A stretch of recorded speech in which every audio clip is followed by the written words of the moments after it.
Cám biển nhỉ? Cái con bê bê này. Đây là cá gì đấy à? Cá mú đấy à?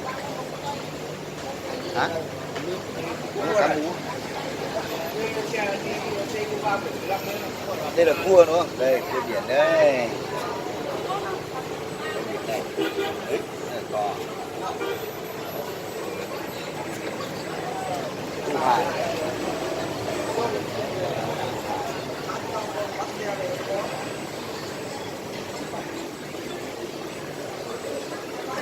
Ngào. Ngào to thế. Chả.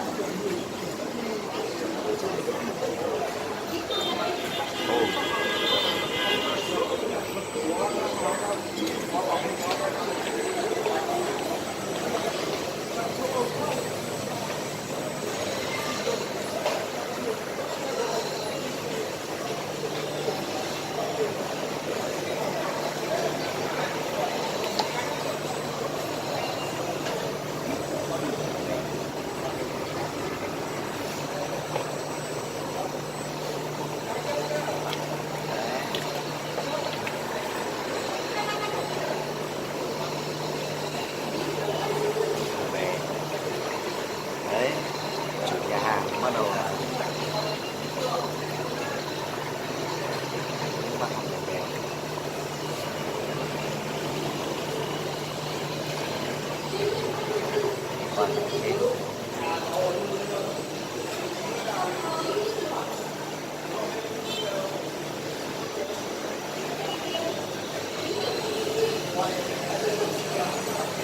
quay người về cho trẻ con xem nó thích.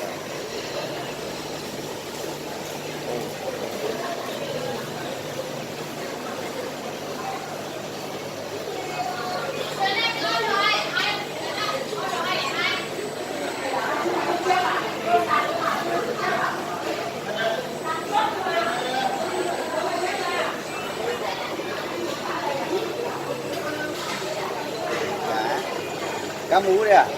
Cả em cháu biết.